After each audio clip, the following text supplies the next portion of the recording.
Foster & Foster. This is Lisa. How may I help you today?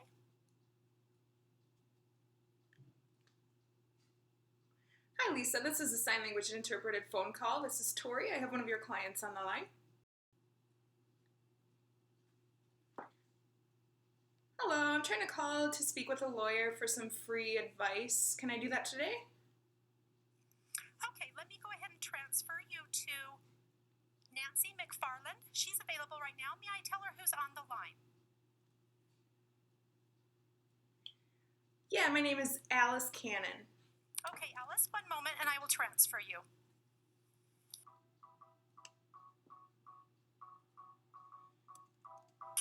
Hi, this is Miss McFarland. How can I help you today?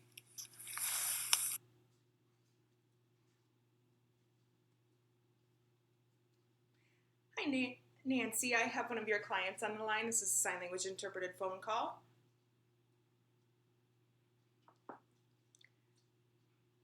Hi, my name is Alice. Feel kind of awkward. Some advice for how to start the process of getting a divorce. I don't know where to start, and I was wondering if you could help me. Hi, Alice. Nice to meet you. I understand going through a divorce and facing that situation can be very difficult. So I'm happy to help you today, and we can figure out what's going on. I understand that when someone's facing a divorce, it can be quite overwhelming.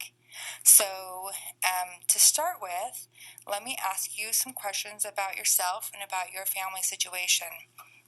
So, your husband, I assume husband?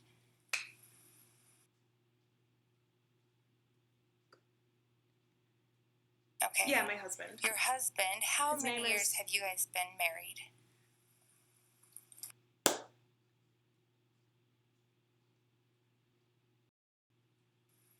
$14 years, okay. And you're currently residing in this state? My husband lives in the state too. How long have you both lived in this state?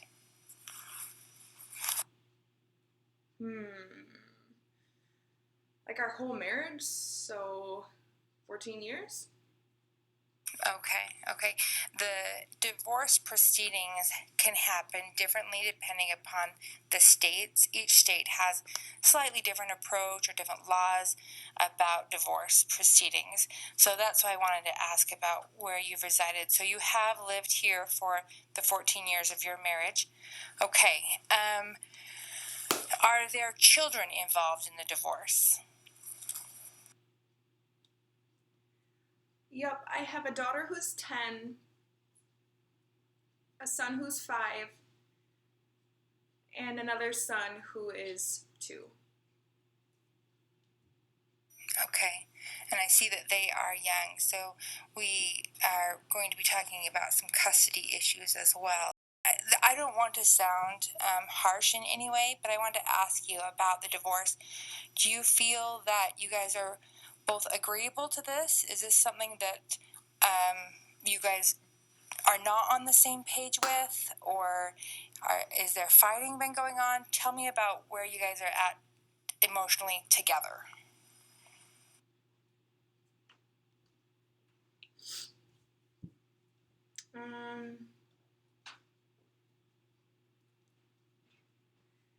We both discussed that we need to get a divorce. We agreed that we put our life in this home, and he left the home and he has an apartment now. I'm caring for the kids most of the time here. I'm just really scared. I don't know how this process works or what to expect.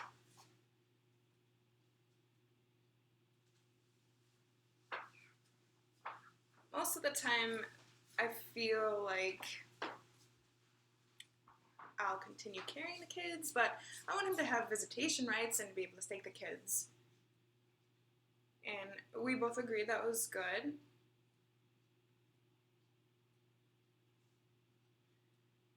I just want it to be easy on the kids and for them not to suffer through the divorce here.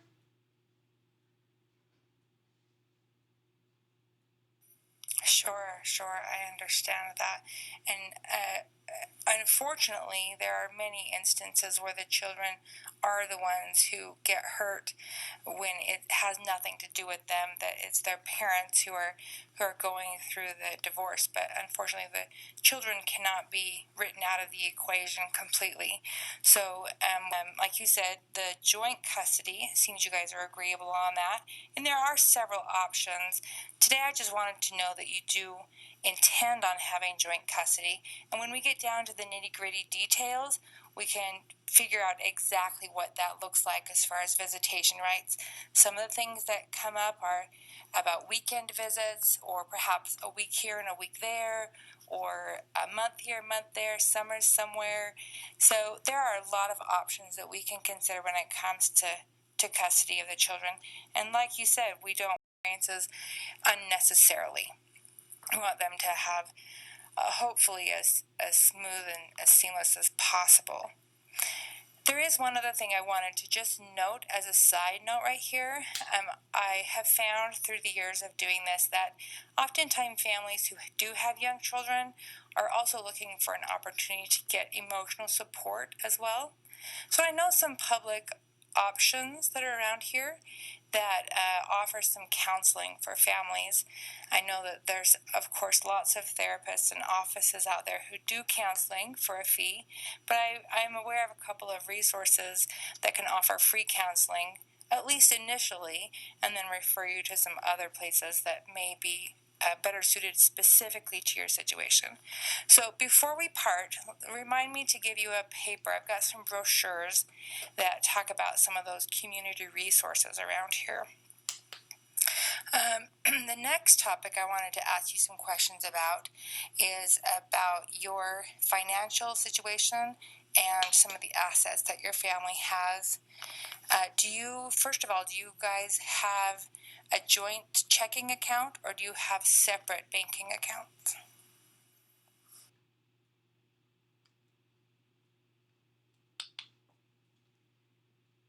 We started a business together actually, like 5 years ago.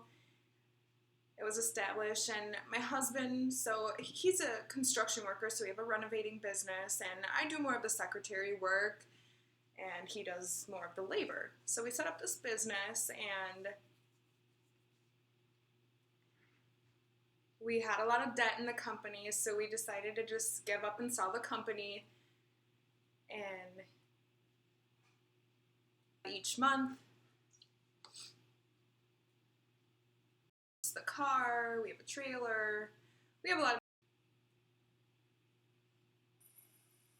Okay, great. I think Sometimes when you do talk about having an independent business, then that does make things a little bit more complex, but nothing we can't handle, especially when you said that you have sold the company. How many years ago did you sell that company?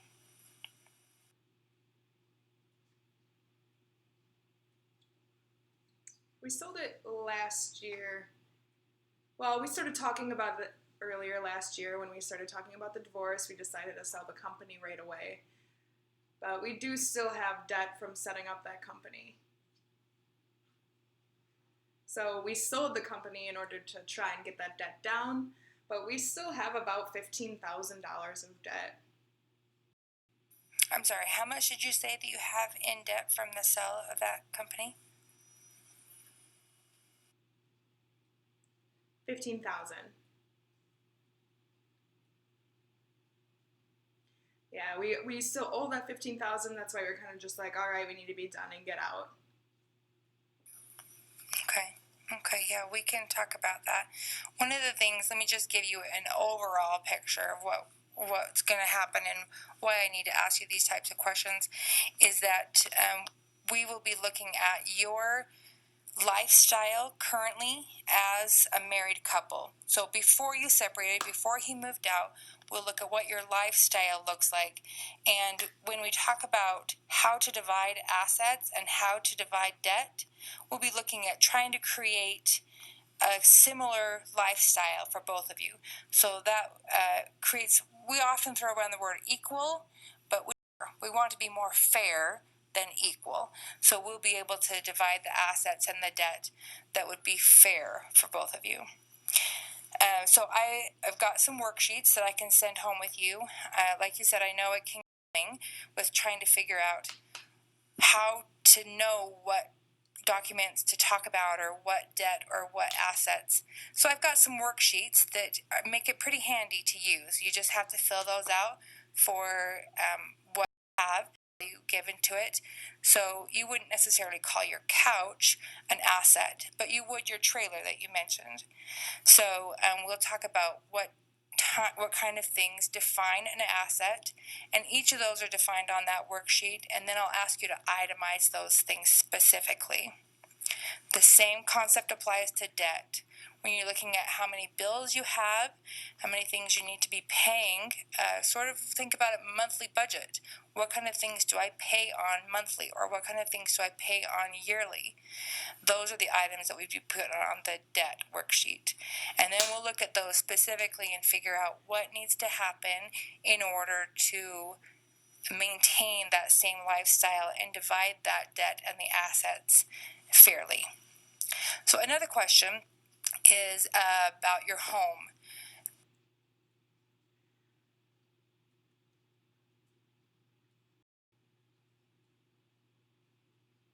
Yeah, my husband has that renovation job, and I'm an assistant in the classroom. I make about $1,000 a month from that.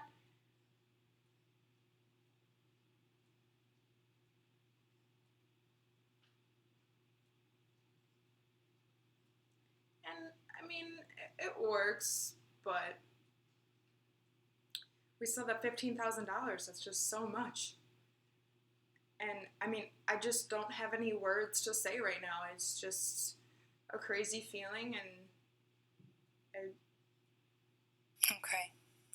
I understand that it is a very emotional experience to go through this process.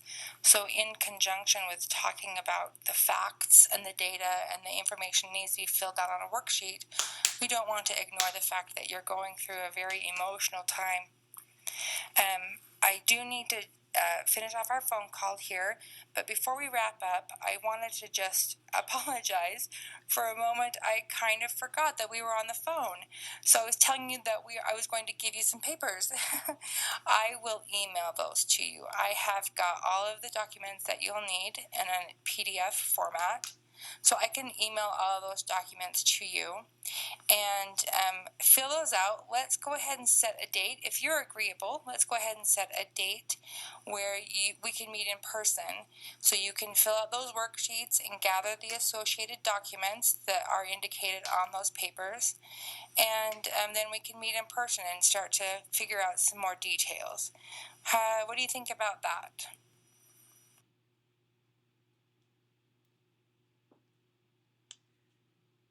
yeah, that's fine. Do you have the right paperwork for an interpreter? Like, I won't have to pay for it and it won't cost anything, right?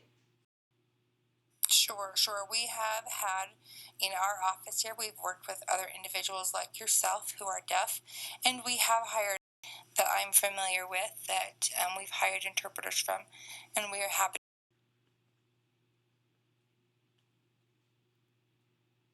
So do you want to make that appointment today? Like, I think we can do next week, Tuesday in the morning. That works best for me. Well, I am going to actually transfer you to my secretary, if that's okay with you, and you'll have a conversation with her about where our office is located, as well as what day and time works best for you. She's got my complete schedule. Okay, Alice, thank you so much for giving me a call. I'm looking forward to meeting with you. Hold on while I transfer you.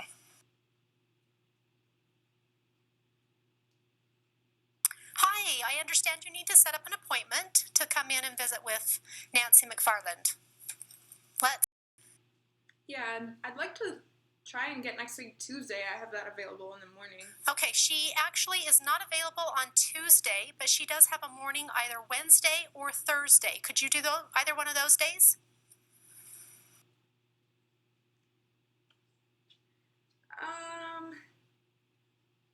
I think we could do Thursday morning. That'd be fine. Okay, she could either see you at 9 in the morning or 11:30. Which would you prefer? Okay, then I'll go ahead and put you down for 9 o'clock. Yep, so I want to do If 9 you can o'clock. just come with all the documents that she emails to you and make sure you've got that with you, then you guys can have your appointment, and I think things should work out. Do you know the address to where our building is?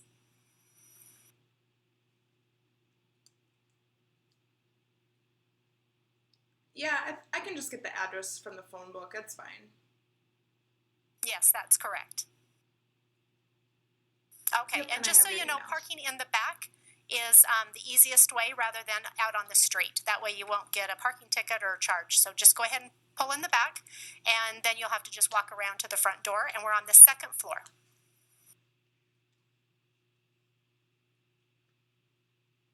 You're welcome. Thank you.